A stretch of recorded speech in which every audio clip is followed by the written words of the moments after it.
கர்த்தருடைய நாமத்திற்கு மகிமை உண்டாகட்டும். प्रभु के नाम की महिमा हो. தேவன் நேற்றும் இன்றும் என்றும் மாறாதவராய் இருக்கிறார். प्रभु कल आज और हमेशा एक सा प्रभु है. இந்த நாளில் தேவனுடைய வார்த்தை நம் மத்தியிலே கர்த்தர் பேச வேண்டும் என்று சொல்லி நம்ம ஜெபிக்க போகிறோம். अभी हम प्रार्थना करने वाले कि परमेश्वर अपने वचन से हमसे बातें करेगा. ஆண்டவரே, நாங்கள் உடைய சமூகத்தில் எங்களை தாழ்த்தி தருகிறோம்.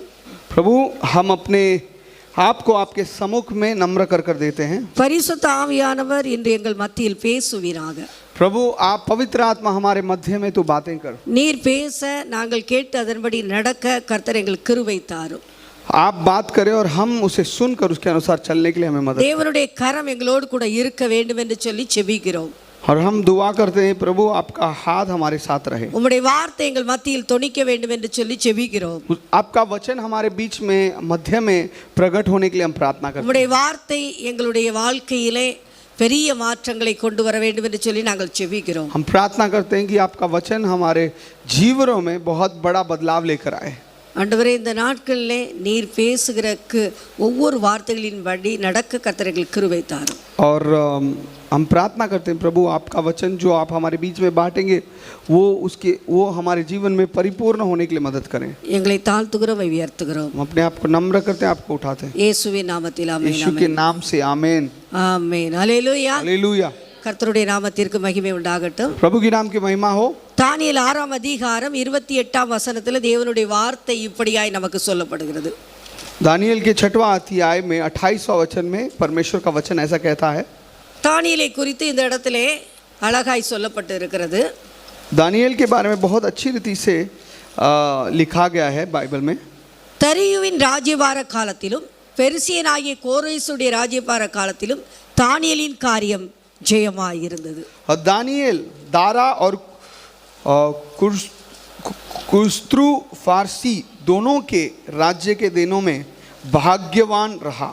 தானியேலின் காரியம் ஜெயமாய் இருந்தது என்பதை நம்ம இந்த வேளையிலே பார்க்க போகிறோம். दानियेल का जो भी काम था वो सफल रहा.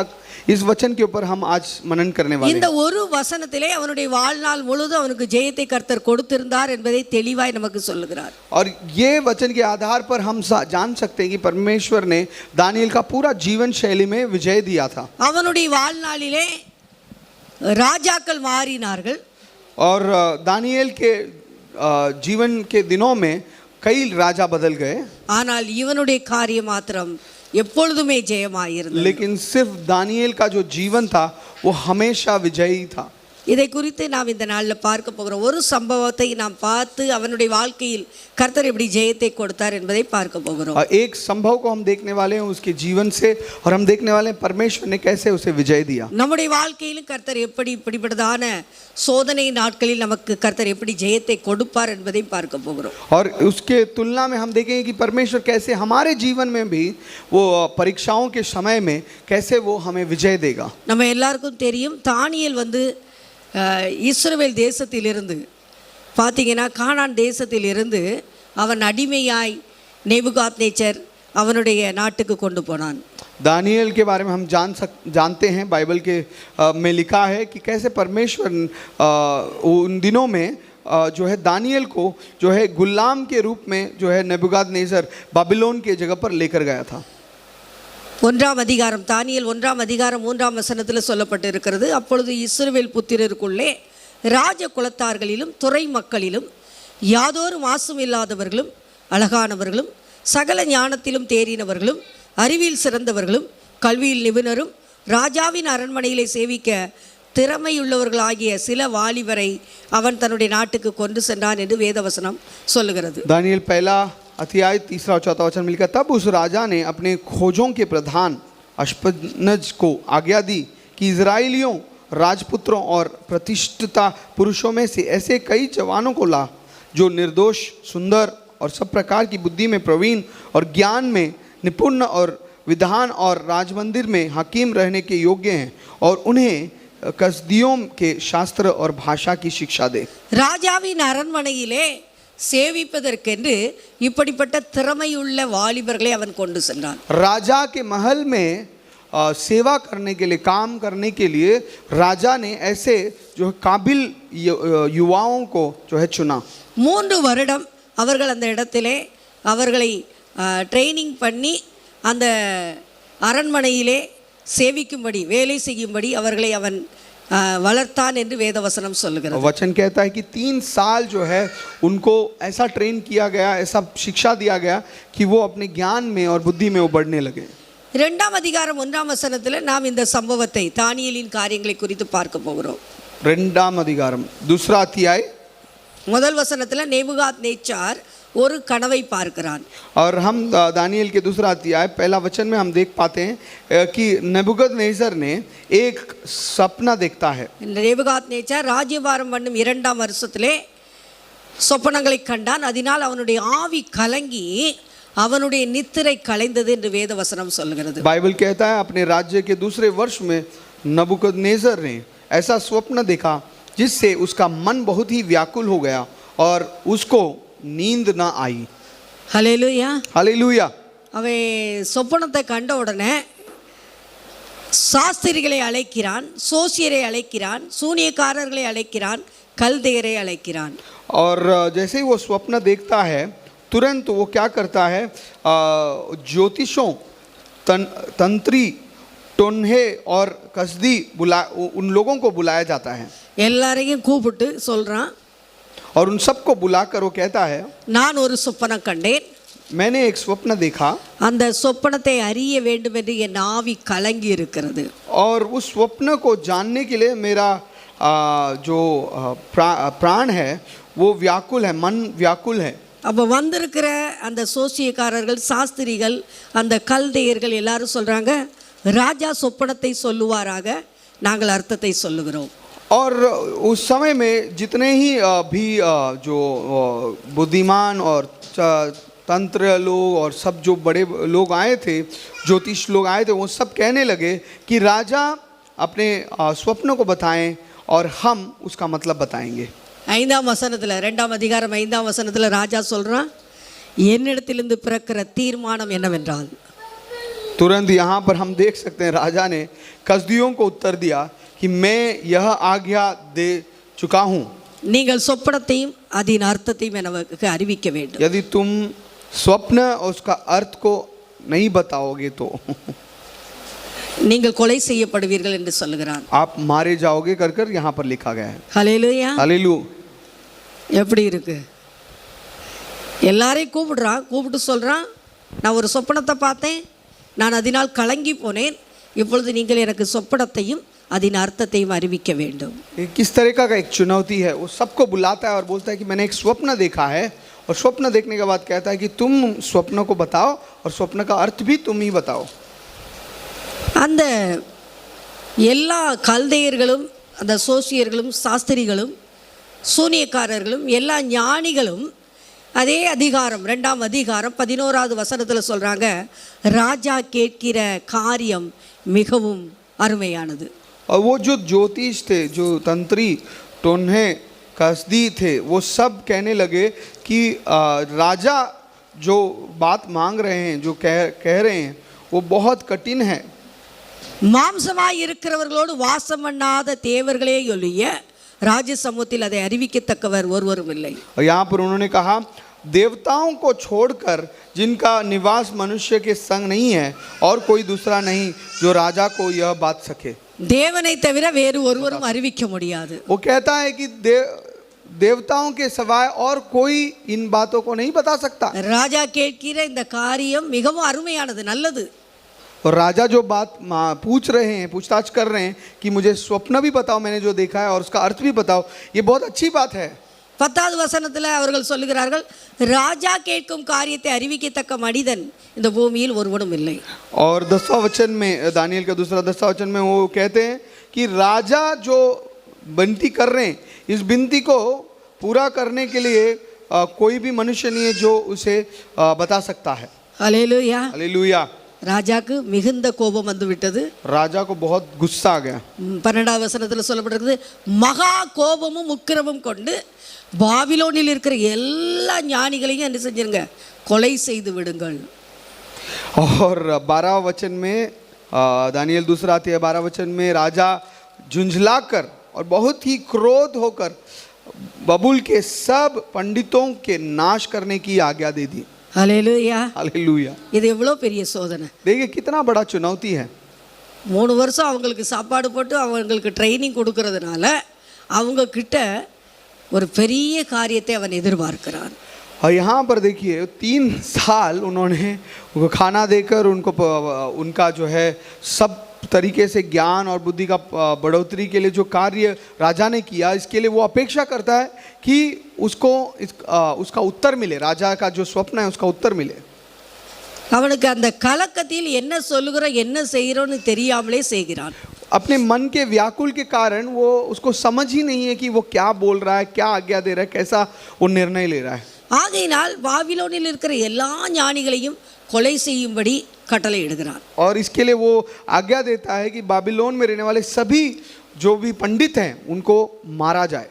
அதில் தானியேலும் அவனுடைய தோழர்களும் இருந்தார்கள். और उसी झुंड में दानियेल और उसके 3 दोस्त भी थे। ஹல்லேலூயா. हालेलुया। இந்த ஞானிகள் பட்டியலில் தானியேலும் அவனுடைய 3 தோழர்களும் இருந்தார்கள். और ये ज्ञानियों का और पंडितों के इस झुंड में दानियेल और 3 उसके दोस्त भी थे। இந்த 4 பேரையும் சேர்ந்து கொலை செய்யும்படி ராஜா அனுப்பின அதிகாரிகள் அவர்களை தேடுகிறார்கள். और ये 4 लोगों को मारने के लिए, उनको खत्म करने के लिए राजा ने भेजा हुआ अधिकारी ढूंढ रहे हैं अभी। இவன் மற்ற எல்லாரை குறித்து நமக்கு அதில் எழுதவில்லை. ஆனால் தானியேலும் அவனுடைய நண்பர்களுக்கும் இது ஒரு மகா பெரிய சோதனையாக இருந்தது. और बाकी लोगों के बारे में यहाँ पर यहाँ नहीं लिखा गया है, लेकिन दानियेल और दानियेल के 3 दोस्तों के बारे में कहा गया है कि वो कितना बड़ा एक चुनौती था उनके लिए। இது ஒரு பெரிய அவர்களுக்கு ஒரு சோதனையின் நாட்களாக இருந்தது. एक बहुत बड़ा परीक्षा था। परीक्षा के दिनों में वो लोग गुजर रहे थे। அவங்களுக்கு ராஜா எதற்கு கொலை செய்ய தேடுகிறான் என்பது கூட தெரியாம இருந்தது. उनको ये भी नहीं मालूम था कि राजा क्यों पंडितों को मारने के आज्ञा क्यों दिया और किस कारण से वो मार रहा है। 14வது வசனத்துல அவன் தானியேல் என்ன செய்கிறான், ராஜாவின் தலையாரிகளுக்கு அதிபதியாயிருக்கிற ஆரியோகோட பேசி யோசனையும் புத்தியுமாய் பேசி எதனால் இந்த கட்டளை பிறந்தது என்று கேட்கிறான். मैन और दानियेल के दूसरा अध्याय 14 वचन में हम देखते तब दानियेल ने जल्लादों के प्रधान अयोर्क से जो बाबुल के पंडितों के को घात करने के लिए निकला था, सोच विचार कर और बुद्धिमानी के साथ कहा। எதனால இது இந்த கட்டளை பிறந்தது. वो पूछता है क्यों इस प्रकार का आज्ञा राजा ने दिया है। அவனுக்கு அறிவிக்கப்படுகிறது और उसको बताया जाता है।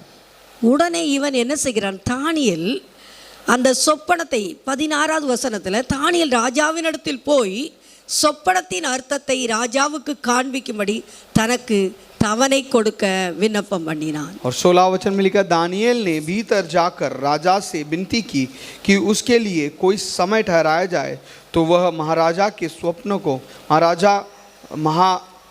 को स्वप्न का फल बता दें। தானியேலுக்கு எவ்வளவு ஒரு தைரியம் பாருங்க. दानियेल को कितना धैर्य है देखिए।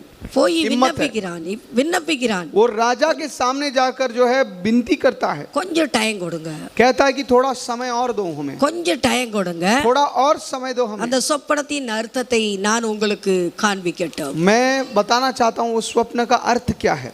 ஹல்லேலூயா. हालेलुया। நம்மனா என்ன செஞ்சிருப்போம், हम होते तो क्या कहते, இவனுக்கு என்ன ஆயிடுச்சு, हम बोलते अरे इसका दिमाग क्या हो गया, என்ன செய்யப்போம், अभी हम क्या कर सकते हैं। நம்ம ரொம்ப டென்ஷன்ல வந்திருப்போம், हम बहुत जो है चिंतित हो जाते हैं। ஆனா இந்த இடத்துல அவன் போய் முதலாவது தவணை கேட்கிறான். लेकिन इस जगह पर हम देख सकते हैं कि वो जाकर दानियेल जो है राजा के पास जाकर समय मांगता है। பின்பு தானியேல் தன் வீட்டுக்கு போய் தானும் தன் தோழரும் பாபிலோனின் மற்ற ஞானிகளோடு கூட அழியாதபடிக்கு இந்த மறைபொருளை குறித்து பரலோகத்தின் தேவனை நோக்கி இரக்கம் கேட்பதற்காக அவன் என்ன செய்கிறான், தன்னுடைய தோழருக்கு இந்த காரியங்களை அறிவிக்கிறான். और उसके बाद हम देखते हैं कि तब दानियेल अपने घर जाकर अपने संगी हनन्याह, मिशाएल और अजरिया को यह हाल बताकर वो बोलता है कि हम सब मिलकर जो है प्रभु के सामने मांगे। போறாங்க, போய் அவன் வீட்டுக்கு போய் தன்னுடைய தோழர்களோடு கூட விவரமாய் சொல்லுகிறான், இப்படிப்பட்டதான காரியமாய் இருக்கிறது, நாம் தேவனிடத்தில் விண்ணப்பிப்போம், தேவன் இந்த காரியத்தை நமக்கு வெளிப்படுத்தட்டும். और वो अपने दोस्तों के साथ जाकर कहता है कि ऐसी बातें हैं, हम सब मिलकर परमेश्वर से दुआ करेंगे, परमेश्वर निश्चय हमें वो बताएगा राजा का स्वप्न और उसका अर्थ। ஹல்லேலூயா. हालेलुया। பின்பு ரா காலத்தில் தரிசனத்தின் மறைபொருள் தானியேலுக்கு வெளிப்படுத்தப்பட்டது. और वहाँ पर लिखा है कि रात के समय दर्शन के द्वारा राजा ने जो भी स्वप्न देखा उसे स्वप्न में बताया गया। ஹல்லேலூயா. हालेलुया। ஆவியானவர் ஒருவராய் இருக்கிறார். देखिए पवित्र आत्मा एक ही है। நாம் ஜெபிக்கும் போது ஜெப வேளையிலே நாம் ஒரு மனத்திற்காக ஜெபித்தோம். हम जब भी प्रार्थना के समय पर हमने प्रार्थना किया कि हम एक मन के लिए प्रार्थना करें। அது மாத்திரமல்ல, உபவாசத்தினாலும் ஜெபத்தினாலுமே எளிய இப்படிப்பட்ட பிசாசுகள் ஓடாது ஒளிந்து போகாது என்பதற்காக ஜெபிக்க வேண்டும், உபவாசித்து ஜெபிக்க வேண்டும் என்பதையும் நாம் ஜெப வேளையிலே நாம் ஜெபித்தோம். और हमने प्रार्थना के समय पर यह भी प्रार्थना किया कि कैसे हमें उपवास कर कर प्रार्थना करना चाहिए कि वो जो है दुष्ट जो है भाग जाएं। அதை போலவே இந்த இடத்துல நம்ம பார்த்தோமானால் இப்படிப்பட்டதான இக்கட்டு இப்படிப்பட்டதான சோதனை நாட்களில் ஜெயம் வரும்படி தானியேல் தன்னுடைய தோழர்களோடு கூட சொல்லுகிறான், வாருங்கள் நாம் ஒருமித்து ஜெபிப்போம். और दानिएल ऐसे ही अपने दोस्तों के साथ मिलकर कहता है कि हम सब मिलकर एक मन होकर हम अपने आप को नम्र कर कर प्रार्थना करें। ஏனென்றால் कारण क्या है? நாம் மாத்திரமல்ல, பாபிலோனில் உள்ள மற்ற ஞானிகளும் கூட அழியக்கூடாது.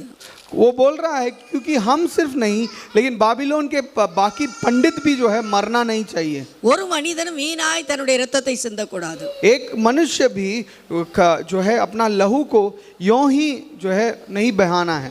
அவன் ராஜா கேட்ட காரியம் மிக அருமையானது, மிக பார்த்தீங்கன்னா அது யாராலும் செய்ய முடியாதது. देखिए राजा ने जो बात को मांगा कि वो अपने सपने को दूसरे लोग अपने राजा ने देखा हुए सपनों को दिखाएं, बताएं और उसका अर्थ भी बताएं, वो जो है बहुत कठिन बात है। தானியேலுக்கு அந்த மறைபொருள் வெளிப்படுத்தப்பட்ட உடனே வேத வசனம் சொல்லுகிறது 19:20 நீங்க பார்த்தீர்களானால் தேவனை ஸ்தோத்தரிக்க ஆரம்பித்து விட்டார். और जब भी दानिएल को ये गुप्त बात राजा का जो स्वप्न है वो उनको जब भी दर्शन में मालूम पड़ा, दानिएल के बारे में लिखा है कि वो परमेश्वर का नाम युगान युग है, धन्य है, ऐसा बोलकर जो है पराक्रमी है, बुद्धिमान है कर कर वो परमेश्वर को धन्य कहने लगा। ஆமென். ஹல்லேலூயா. தேவனுடைய நாமத்துக்கு ஸ்தோத்திரம் உண்டாவதாக. और जो है परमेश्वर की नाम की महिमा हो, சதா காலங்களிலும் ஸ்தோத்திரம் உண்டாவதாக. हमेशा के लिए प्रभु को महिमा हो। ஞானமும் வல்லமையும் அவருக்கே உரியது. बुद्धि और पराक्रम उसी के हैं।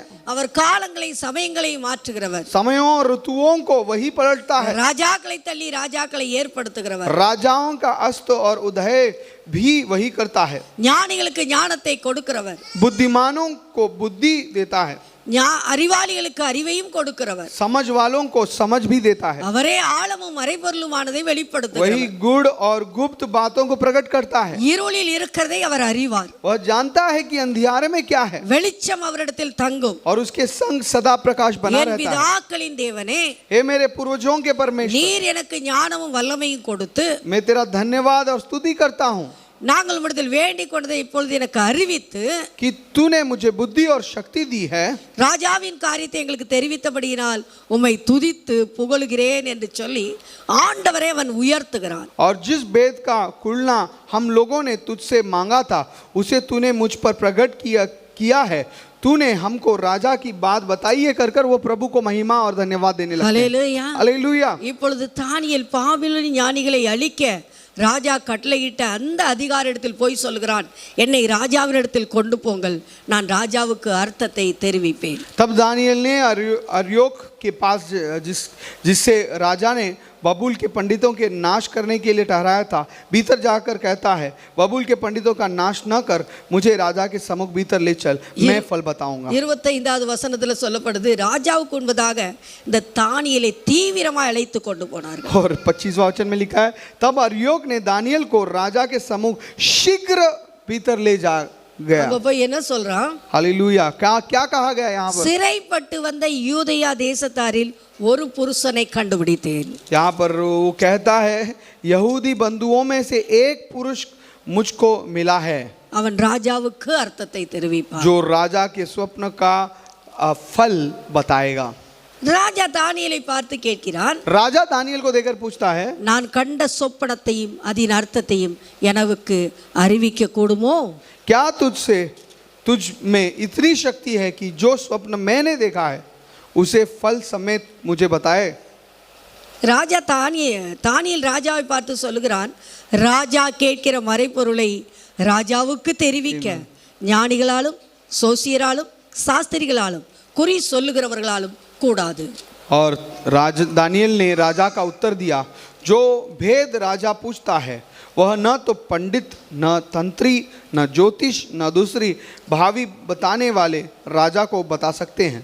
மறை பொருள்களை வெளிப்படுத்துகிற பரலோகத்தில் இருக்கிற Amen. தேவன் Yes. கடைசி நாட்களில் சம்பவிப்பதை ராஜாவாகிய நேபுகாத் நேச்சருக்கு தெரிவித்திருக்கிறார். परंतु भेदों का प्रकटकर्ता परमेश्वर स्वर्ग में है और उसी ने नबूकदनेस्सर राजा को जताया है कि अंत के दिन में क्या क्या होने वाला है. ஹல்லேலூயா. हालेलुया.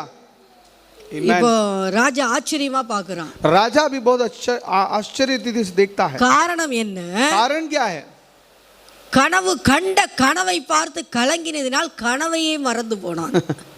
ये स्वप्न को देखकर जो उसका मन व्याकुल हो गया था, इसके लिए वो स्वप्न, कौन सा स्वप्न देखा था वही भूल गया वो. இந்த கலக்கம் இப்பொழுது அந்த கனவு என்ன என்பதை அறிய அவனுக்கு ஆவல் உண்டாகிறது. और अभी इसका मन में जो व्याकुल है वो एक उत्तेजना दे रहा है कि कैसे तो मुझे ये स्वप्नों को जानना है और उसको समझना है. அவனிடத்தில் அதிகாரம் இருக்கிறது, ஆளுகை இருக்கிறது, வல்லமை இருக்கிறது. ஆகையினால் அவன் தன்னுடைய ஞானிகளை கூப்பிட்டு மிரட்டி பயங்காட்டி இதை சொல்லுங்கன்னு கட்டளை எடுக்கிறான். और क्योंकि राजा के पास अधिकार है और वो हुक्म कर सकता है, इसके लिए वो डांटता है, लोगों को बोलता है कि तुम स्वप्न बताओ कि मैंने क्या देखा और उसका अर्थ भी बताओ.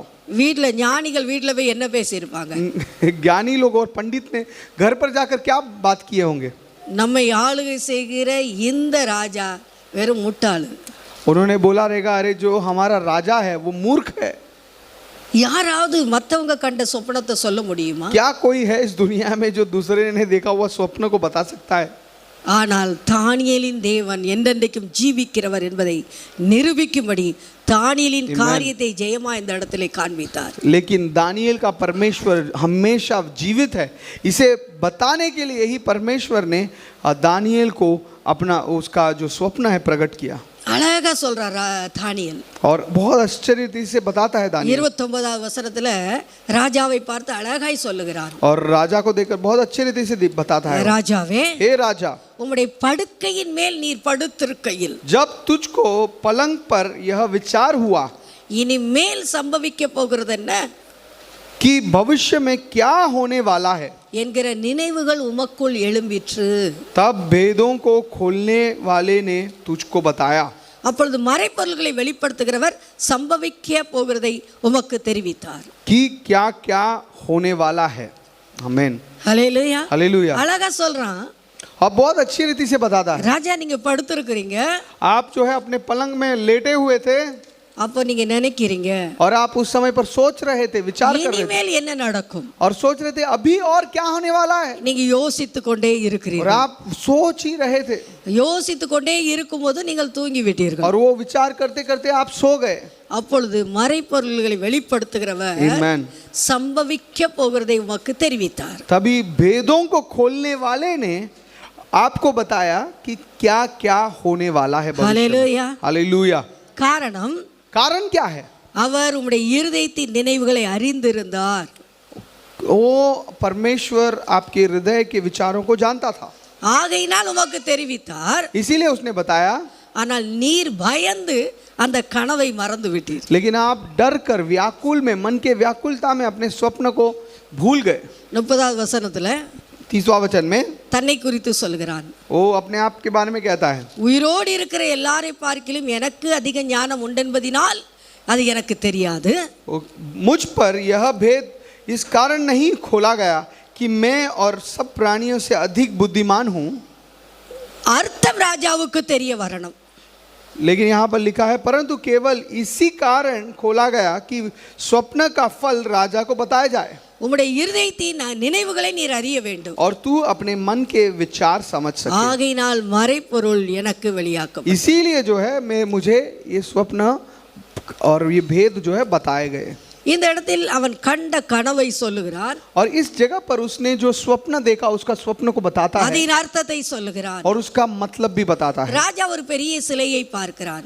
राजा एक बहुत बड़ा एक जो है मूर्ति को देखता है அந்த சிலை மிகுந்த பிரகாசம் உள்ளதாய் இருக்கிறது. और वो मूर्ति जो है बहुत जो है प्रकाश से भरा था அது ராஜாவின் முன்னே நிற்கிறது. और वो राजा के सामने खड़ा था அதன் ரூபம் பயங்கரமாய் இருக்கிறது. और उसका स्वरूप जो है बहुत भयंकर था। அதை குறித்து அது ஆளுகையை பூமியில் ஆளுகிறவர்களை குறித்து அந்த சிலை வெளிப்படுத்துகிறது. और उसके बारे वो जो है अलग अलग राज्यों के बारे में प्रभुता के बारे में जो है बता रहा था। அப்ப இதையெல்லாம் சொல்லும் பொழுது जब ये सब चीज को बताया गया ராஜா ஆச்சரியப்பட்டு விடுகிறார். राजा बहुत अचंभित हो गया। இன்று நம்முடைய வாழ்க்கையிலும் எத்தனையோ மறைபொருட்கள், और हमारे जीवन में भी कई ऐसी गुप्त बातें हैं। நம்முடைய வாழ்க்கையிலே நாம் வாழ்ந்து கொண்டு இருக்கும்போது நம்முடைய வாழ்க்கையில் நம்முடைய குடும்பத்தில் சில பிரச்சனைகள் நம்மை நோக்கி வரும் பொழுது और जब हमारे जीवन में भी जब कठिनाई आती है ऐसी कई बातें जो गुप्त बातें रहती हैं, வேலை செய்கிற இடத்திலே, काम करने की जगह ஊழியம் पर, செய்கிற இடத்திலே, सेवा करने की जगह पर, மனிதர்களுடைய இருதயத்தின் சிந்தனைகளை அறிந்து मनुष्य கொள்ள के विचारों को जानना है तो அவர்கள் நமக்கு விரோதமாய் யோசிக்கிறார்களா, நம்முடைய பட்சத்தில் இருக்கிறார்கள் என்பதை அறிய और ये जानने के लिए कि क्या ये मनुष्य हमारे तरफदार हैं, तरफ में हैं या फिर हमारे विरुद्ध हैं, காலம் எப்படி இருக்கிறது, और समय और काल कैसा है, நம்மை சூழ்ந்திருக்கிற இந்த சூழ்நிலை என்ன, हमारे चारों ओर जो घटने वाली घटनाएं இந்த क्या है, காலத்தில் என்ன நடக்கிறது, इन दिनों में क्या हो रहा है, ஆவிக்குரிய மண்டலத்தில் என்ன நடக்கிறது, आत्मिक मंडलों में क्या हो रहा है, நம்முடைய குடும்பத்தின் காரியங்கள் என்ன, हमारे पारिवारिक जीवन में क्या हो रहा है, நம்முடைய எதிர்காலம் என்ன, हमारा भविष्य कैसा है, இப்பொழுது இருக்கிற சூழ்நிலையிலிருந்து நான் எப்படி வெளியே வர முடியும், अभी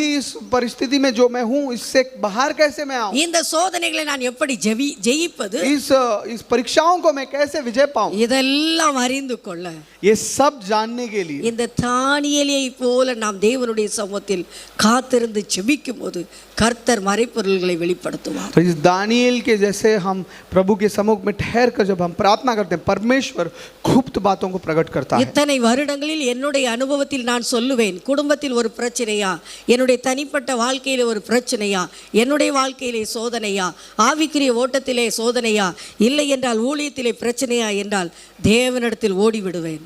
और जो है जीवन के अनुभव से मैं बता सकती हूँ कि जब भी मेरे सामने कोई चुनौती आता है, परीक्षा आता है या परिवार में कोई समस्या आती है, अपने आत्मिक जीवन में उन्नति नहीं हो रहा है या फिर कोई ऐसा कठिन चीज होती है तो मैं तुरंत परमेश्वर के पास भागती சபையிலே हूँ, ஒரு दौड़ती சில हूँ। காரியங்கள் எதிராய் கிளம்புகிறதா, कलीसिया में क्या कोई चीजें जो है मेरे विरुद्ध उठ रहे हैं, கர்த்தருடைய சமூகத்தில் ஓடி प्रभु விடுவேன். के सम्मुख में भागती हूँ, ஆண்டவருடைய சமூகத்திலே ஜெபிப்பேன். परमेश्वर के सम्मुख में मैं प्रार्थना करती हूँ। ஒருவேளை என்னால் அந்த காரியங்களை தனியாய் பெற்றுக்கொள்ள முடியவில்லை என்றால் हो सकता है कि मैं अपने व्यक्तित्व रीति में मैं उस चीज विजय को नहीं प्राप्त कर सकती हूँ, தேவனுடைய சமூகத்திலே ஜெபிப்பேன். मैं प्रभु के सम्मुख में प्रार्थना करती हूँ। இந்த நேரத்தில் என்னோடு கூட ஜெபிக்க யார் என்னுடைய பட்சத்தில் இருந்து எனக்காக பரிந்து பேசுவார்கள்? कौन मेरे साथ मिलकर मेरी तरफ से बात कर सकता है और प्रार्थना कर सकता है? கர்த்தர் ஒவ்வொரு நேரத்திலும் ஒவ்வொரு மனிதர்களை குறித்து எனக்கு வெளிப்படுத்துவார். हर एक समय पर परमेश्वर अलग अलग लोगों के बारे में बताता है அவர்களோடு கூட இணைந்து கரம் கோர்த்து ஒருமனப்பட்டு ஜெபிக்கும் போது और जब भी मैं उनके साथ जुड़कर उनके साथ एक मन होकर जब मैं प्रार्थना करती हूँ அந்த சிக்கல்கள் விடுவிக்கப்படுகிறது, उस परेशानी से उस परीक्षा से मैं बाहर आती हूँ அந்த சுருக்குகள் அவிழ்க்கப்படுகிறது. और वो जो परिस्थिति है, वो जो कठिनाई है, वो जो है वो लूज हो जाते हैं, वो அந்த उनसे बाहर आते हैं முடிச்சுகளை கர்த்தர் அவிழ்க்கிறார். और उन बंधनों को परमेश्वर खोल देता है அந்த முடிச்சுகள் எப்படி அவிழ்க்க வேண்டும் என்பதற்கு கர்த்தர் சில காரியங்களை நமக்கு கற்றுக் और கொடுக்கிறார். वो बंधन को कैसे खोलना है उसके बारे में परमेश्वर कई बातों को सिखाता है। அதிலிருந்து நாம் எப்படி வெளியே வர வேண்டும் என்பதற்கு கர்த்தர் சில காரியங்களை இதை செய்யுங்கள் இதை செய்யாதீர்கள் என்று ஆலோசனை கொடுப்பார். परमेश्वर कई चीजों में बताता है कि क्या करना है क्या नहीं करना है, सलाह देता है, वो हमें बताता है, सिखाता है। இதையெல்லாம் கர்த்தர் தரிசனத்தில் நமக்கு ये வெளிப்படுத்துவார். सब चीज दर्शन में मुझे दिखाता है और हम सबको भी दिखाएगा। நாம் சாதாரணமாய் இந்த நேபுகாத் நேச்சரை போல படுத்திருக்கும் போது கூட நாம் யோசிப்போம் இந்த பிரச்சனை எப்படி வெளியே வர. और जब हम नेबुकदनेस्सर जैसा हम अपने पलंग में लेटे लेटे हम विचार करते रहेंगे कैसे हम इस समस्या से बाहर निकले, எப்படி இந்த பொருளாதார குறைவிலிருந்து வெளியே வர, कैसे हम इस जो घटी है आर्थिक रीति में जो है परेशानी, इससे बाहर निकले, எப்படி என்னுடைய பிள்ளையின் திருமண காரியத்திலே நான் ஜெயத்தை பெற, कैसे मैं अपने बच्चों के विवाह के जीवन में विजय पाऊं। ஒவ்வொன்றுக்கும் கர்த்தர் ஒவ்வொரு ஆலோசனை கொடுத்து நம்மை வழி நடத்தும். मैन हर एक चीज में परमेश्वर हमें सलाह मशवरा देकर जो है हमें मदद करता है. வாழ்க்கையில் ஒரு இக்கட்டான சூழ்நிலையில் சின்ன காரியத்தை கர்த்தர் செய்ய சொல்லுவார். हमारे जीवन में भी कई बार ऐसा होता है कि यानी कठिन समय में परमेश्वर हमें सलाह देगा कि छोटी बातों को तुम करो.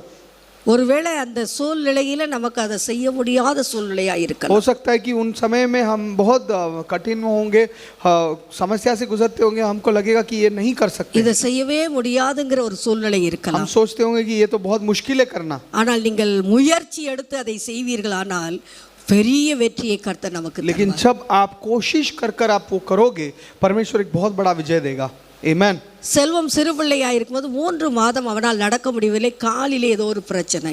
और जब मैं छोटा था तभी मेरे पैर में थोड़ा सूजन हो गया था, इसकी वजह से मैं चल नहीं पा रहा था. பெரிய பெரிய டாக்டர்ஸ்லாம் நாங்க போய் பார்த்தோம். बड़े बड़े डॉक्टर्स के पास हम जाकर देखे அவனை தூக்கி கொண்டே நாங்கள் சென்றோம். और मम्मी पापा मुझे उठा कर ले चलते थे. 3 மாதம் அவன் ஸ்கூலுக்கும் போகல. और 3 महीना तक मैं स्कूल पे भी नहीं जा पाया.